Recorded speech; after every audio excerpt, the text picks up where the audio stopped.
Hello everyone, and welcome back to the Brightworks in another match of Beyond All Reason, where today we're going to be taking a look at a game that was highly upvoted on the Discord channel, or at least highly rated. I've begun a new system at the fans' request, at the lovely viewers like you. Thank you.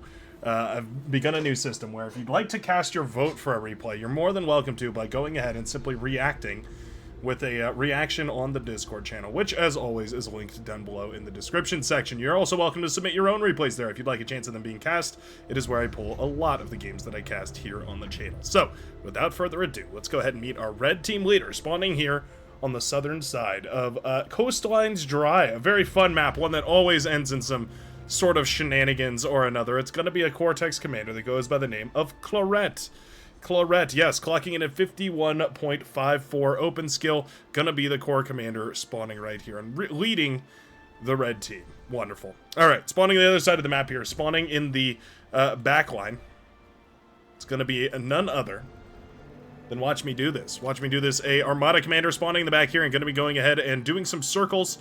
I guess that's what we were supposed to watch right there, as the Armada commander is going to go ahead and pump out a couple of Lazarus in order to eat up some of the rocks around the map and try and, of course, eat up some trees as well, stimulate that energy economy. We've gone for early wind turbines. The wind speed must have been low, and now we are eventually going to go ahead and buy a couple of wind turbines with that very valuable early metal income from these Lazarus that are running around and reclaiming everything. So far, though, a fairly standard start, I would say, from watching me do this. Now, this is a game chock full of a whole bunch of high-skill players, as Claret, one of the highest in the team games, and also a very, very strong small and single-player commander. I guess just a good commander overall is what I'm trying to say here. Very excited for exactly whatever the red commander can come up with here, because typically, one of the fun things about watching the pros play is they're able to execute strategies that otherwise require huge sums of APM to pull off, or otherwise have just never been seen before. And that's kind of the beauty of Beyond All Reason, is we get to watch as this game evolves and as the meta shifts. This isn't anything new, though. We have ticks in the backline here. The improved metal extractors taking quite a bit longer to die right now, as these ticks do manage to blast down metal extractors, wind turbines, might even get a solar panel for their troubles. Just barely. Okay, yeah, wind turbine goes down. Second wind turbine? Nope, not gonna die. Lazarus will fall right here, too, as these ticks do continue their rampage. And this is lovely stuff right now. Looks like they'll be hiding in the background here. Yep. Gonna go ahead and move around in the background. The yellow commander moving a grunt into position to intercept. Lovely play right there from our yellow hero, Meow Cat Meow, who will manage to catch these grunts before they can do any further damage. Alright, not bad. One of them still hiding over in the corner. It will be cleaned up right here. It's self-deed. That's super annoying. Looks like it was paralyzed before it could self-destruct. Super duper annoying, because if you don't catch that before it, self-destructs, then you're forever going to be wondering, where did that tick go? Did I miss it? Do I need to dedicate my APM to solving that issue in the backline? It can be very pesky. Not the case here, though. Meow Cat Meow did manage to catch it, as well as the Tan Commander here. Going to be Ghosty141, working in tandem to try and hold this front line. A little bit of a brawl going on as a couple of pawns engage each other, but so far, you know, I was going to just say pretty much stock standard, but the blue commander has gone ahead and gone for a heavy transport. No laboratory in the back here. We do have a construction tower coming up, so we're going to start that build power up and running, which means this is a little bit less committed of a push, but we are going to, at the very least, make a very, very forward laboratory. It looks like Watch Me Do This is going to go for a pawn lab specifically. I believe this is called the Bot Lab, a T1 tech laboratory for Armada, but apparently it has a very specific and designated purpose. Its job is to simply spit out as many and as fast pawns as possible. Okay. Pawns very powerful, obviously, and, well, especially in the current meta, pawns certainly have a distinct advantage over the core grunts. Not as prominent as it was upon the first release of that patch, but it is still an advantage nonetheless. Their speed is 87. The grunt speed here of 81 means they will catch up in a fight, and it means that that range advantage for the grunts doesn't necessarily matter nearly as much as it used to, say, I don't know, a couple months back. Still, the numbers don't lie, and the Maces here are doing a wonderful job of blasting a bunch of this away here. A little bit of a commander duel as well on the northern side. Two commanders engaging in a hug, but it looks like Plateau Spa or a Meow Cat Meow, both of them, I suppose, are going to go ahead and disengage the hug in favor of a little bit of an LLT duel. Can you trade? Cries out Pro Roa. It looks like he's sending in his fellow commander to try and get a little bit of a trade off. Yep, okay. Meow Cat Meow sniffs this out and realizes that if the commanders trade this far forward, it wouldn't be too hard for the enemy to push. They already have the mace advantage, the blue team that is, on the northern side here. So he really doesn't want to trade, at least not this trade yet. Once we move pretty far back and the reinforcements can clean a lot of this up, not going to be the end of the world. Oh, still a good duel, though. These commanders are just barely out of range of each other. Okay. Plateau Spa will back off. Meowcat and Meow will back off, and Plateau Spa will be forced back as well. Oh, Thugs moving in, though. Yep, Commander's real low, and all of a sudden the Thugs move in. Boom goes the purple Commander. Wipes out a whole bunch of Thugs, but also a whole bunch of purple forces as well. Luckily, the blue team is paying attention. Those early pawns have been a huge help here. Now going to wipe away a whole bunch of this as well. And the reclaim will be an immediate outburst here from the blue team as well as spectators alike. But the medal will go back to the blue team. Okay, killed some units, got the medal. All is well and good. More build power coming up in the front right here. Looks like we did not end up going for the build turret over here. Oh, maybe we moved it. We might have transported the build turret over to this side because that looks a little bit odd. It's kind of off kilter. You have the transport plane, you may as well. That's exactly what I was hoping to see in this match. Meanwhile, it's pretty stock standard on this side. Claret and Rompy both going for a very aggressive push here. We have the Thugs, of course, being repaired by the Commander. 300 build power on that bad boy, so it is worth keeping him on the fronts in order to, eat all this. Meowcat Meow calls the resign vote already. Okay. Not happy with the way that these trades have gone so far. Doesn't realize, or maybe just realized now and called the vote because of it, that this is actually effectively a 3 versus 1, not actually a 2v1 or a 2v2 like the Yellow Commander was most likely promised, or expecting at the very least. There we go. Yellow Commander pops, and all of a sudden it will mean another 1,000 or so metal goes back to the blue team here. Not really anything that the Yellow Meowcat Meow can actually do to deny this. We would need immediate action from the other team, and we just don't have it. Row moving in here, beamer turret sweeping across. Ooh, face that commander. There we go. D-gun finally cuts it apart. Now we have a beautiful eatery. Thousands of metal going back to the blue team. 2,000 metal or so. Means we should definitely be seeing tech somewhere on the field here. We also have the Lavender Commander going down on the southern side, and we've set ourselves into a classic, good old-fashioned yin-yang sort of a situation. Commander has died. That would be the Hot Pink Commander going down right there, as well as the Lavender Commander, or Powder Blue Commander, rather, does manage to bring that calm down with a little bit of shenaniganery.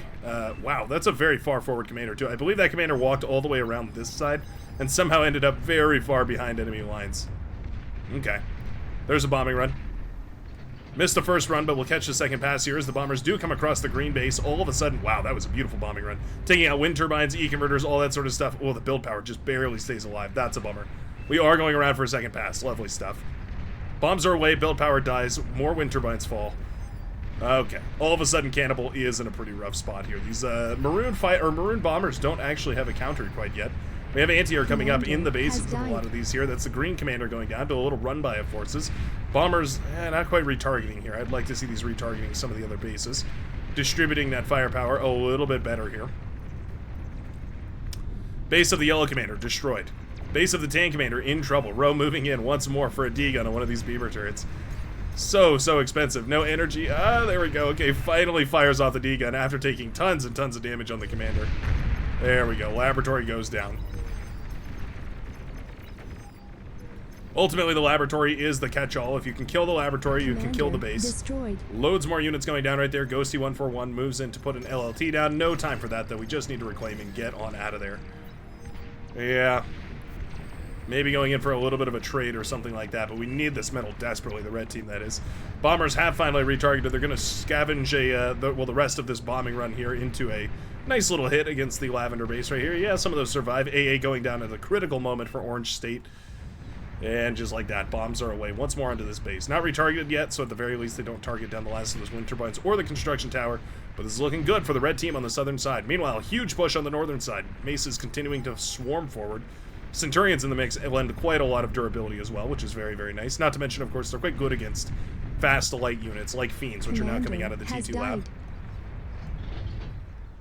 Green Commander falls to the good old-fashioned Res Reclaim Mace Rocketeer push. The Armada variant of the Thug Walk. Commander has died. Doesn't have nearly as cool of a name. There it is. Commander does go down. That's the Powder Blue Commander. Overwhelmed by the firepower on the southern side. My goodness. What a complete fold. What an absolute and complete fold right here. The blue team has completely lost it on the southern side. The red team has been entirely swarmed on the northern side. We have more and more of these units moving in. Yeah, they're going up against the Fiends, and it's a bad trade, but it's still fairly efficient. It's just barely effective enough that it doesn't matter. With all the reclaim and resurrect that's been going on, including resurrecting commanders, which is quite nice, it is just barely enough to keep all this alive. Okay, construction turrets now in trouble. E-Converter's going to pop, killing the constructor here as well as the T2 laboratory goes down. All of a sudden, the base is in shambles. Army on this side looking phenomenal. The red commander moving in with a whole bunch more of these maces. It's just a T1 push. What an explosive start right here. Beamer turrets thrown together en masse is not a bad move. Beamer turrets are extremely efficient. Even against certain T2 units, beamer turrets can be very, very brutally efficient. There you go. You can see cutting apart those thugs really nicely. I don't mind that whatsoever. Yeah, I think this is probably perfectly fine. You'll see they laser these units down super quickly. One of the nice things about beamer turrets is there's absolutely no damage waste. Effectively, 100% of the damage gets put on the target and then gets put onto the next target and the next target. There's no damage that's overkilling, right? They fire only a continuous beam, so they're never going to waste a shot, which is fairly nice. It does mean that they're very efficient in that sense, unlike HLTs, which oftentimes will overkill units quite badly. And I will also say the push has basically petered out here for the blue team. The other side of the map is looking fairly clear. Yeah. Commanders are dead and the bases are still being hit piece by piece, but ultimately the ball of units is much larger right now for the red team pushing into the cyan and blue base here than it is for the the blue team continuing the assault on the other side of the map. Blue commander, by the way, grab these metal extractors. How funny is that? In the heat of combat and still grabbing metal extractors is pretty funny. Solar panels being thrown together as well as the wind speed has plummeted. Trying desperately to funnel enough energy into all the static defenses here to keep everything alive. One of those things, though, about the T1 static defenses is against basically everything that's on the side of the field here so far, they are effective. Like, they can technically work. Beamer turrets, lightning towers, even HLTs here, gonna do a wonderful job of killing a whole bunch of these units. Yeah, you can see. I mean, some of the statics go down for sure, but eventually, a lot of these thugs do eventually actually fall.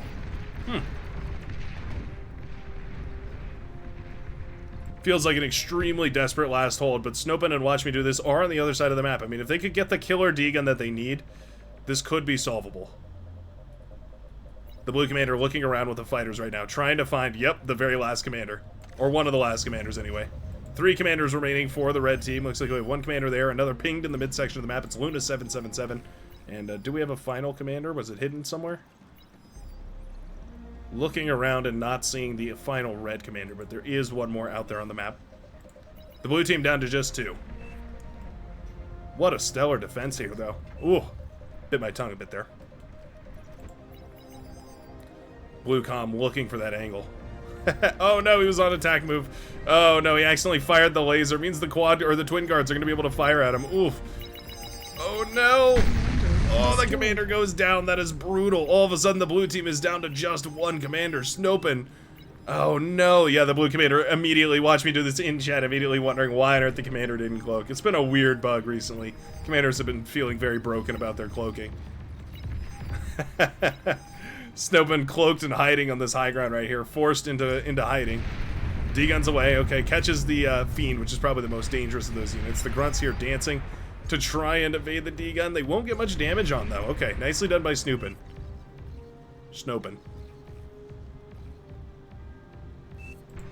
T2 laboratory up and running here. Surprised with how late this T2 laboratory is. But if we just zoom all the way out here, I mean, look at the state of this map. The blue team has ended up with the entire northern side, and the red team has ended up on the entire southern side. What a bizarre situation. Oh, the evac plane. Oh, what a wonderful play. The blue team evacuating the cyan commander from the hostile territory. Suddenly, this is the lifeline that keeps the blue team together, and it's being airlifted out of danger and out of harm's way. Okay, we're moving towards a more conventional battle. I mean, conventional in only the sense that we now have some battle lines being drawn here. Resbot's continually resurrecting here this one guy, this one hero thug, standing against the damage of the beamer turret. But these guys are farming experience, so slowly but surely these will eventually get quite powerful. Okay. Beamer turrets being thrown together all over the place. I love that. strategy, because effectively everything that the red commander or the red team is going to put together is all going to be cheap, fast units. Look at the pawns, though. They found one of the commanders. All right. Red team down to just 2 commanders. Blue team still sitting on 1. Haven't managed to resurrect any of these. There was... no, it looks like they got eaten, or otherwise were resurrected and killed once more. Okay. The other red commanders on the on the enemy side of the map here as well. Claret a little bit stuck right now. Going into the T2 lab is probably not a bad idea. It's kind of where this match is going to need to head. But it's very awkward, right? Like, we have this constructor to build more energy production at home, I suppose, but there's no concentrated build power anywhere. This is such an awkward map. Such an awkward match, as now all these are just lined up in such a weird way. And if there's one thing that RTS players hate to do, it's think. Yeah, they would prefer to have a strategy planned and then just execute their strategy. Now Claret and Red, in general, are going to be forced to come up with plans. Yeah, make assumptions, make moves. It's a big wave of pawns moving forward. Don't mind that for our Cyan hero snooping. Been given the gift of 1,000 pawns and going to be sending them across the map to do whatever damage is possible. And for what it's worth, this many pawns in general can do quite a lot of damage. Going to back off. Going to play it very cautiously here. Okay. Love this from the Hot Pink Commander as well, sweeping across the northern side to try and make sure that none of these metal extractors are available. That's actually a huge hit to the economy. You can see immediately the red team's economy skyrockets forward here. We do have T2 out and running, though. And we are making some moves. We're going to go for a solar or a fusion reactor here. How cheeky. It is an expensive investment right now, but you know what? For what it's worth, not a bad idea. Claret sitting very far forward. Ooh, concerningly far forward. Those rockets hit hard, and the sprinters do too. Sprinters with a little bit of a buff. They got a price decrease, so they're a little bit cheaper now. Means they're a little bit more disposable, of course. Ooh, Claret at 30%. Very, very close call for the red commander. Hiding behind the beamer turret. Just a stray rocket. Oh, no. Oh, just barely dodged the rockets right there as well. Oh, no. Claret is found. Rompy in so much trouble all of a sudden. This is just T1 static defenses. The T2s came out just barely quicker. They were basically just closer here for the blue team, but they're going to be used to dismantle all of the T1 statics here. Suddenly, Rompy isn't safe at all. Where's the evac for our orange hero? This base, meanwhile, being swarmed as well. The beamer turrets falling left, right, and center. The Recluse rocket spiders moving in. You can see them struggling to hit units that are walking alongside them. One of the Recluse's downsides. Perfectly wonderful against static defenses. Quite atrocious against anything that walks. Or crawls. Or slides. Or flies. Rumpy flying or walking to the edges of the earth. Where is our medevac? T2 lab over here is discovered. That's quite nice, actually. That does provide the blue team with a little bit of a target. The fusion reactor almost completed here. Building a scout plane. Okay. Are we going for a Banshee snipe? Is that what this is? I wonder if we're going for a Banshee snipe here. Yeah, the orange commander can't really leave this area, so it is a great location for a Banshee snipe. Looks like the rocket spiders have been killed, but we do have Recluses available. Or, pardon me, not Recluses, the Webbers. The reclaimed spiders. A valid option for reclaiming a whole bunch of this bulk. One red sprinter versus 2. You can see how effective that trade was. Rompy not necessarily cloaked or hiding particularly well anyways. Couple of fighters up in the air, not going to be enough to save against mass production anyways.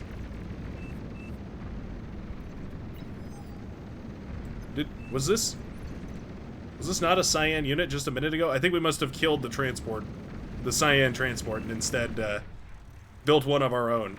Look at that, the pawns on the ground, denying the transport with their plasma guns. That is too funny. T1 laboratory, T1 air lab was produced. I'm not sure entirely why though.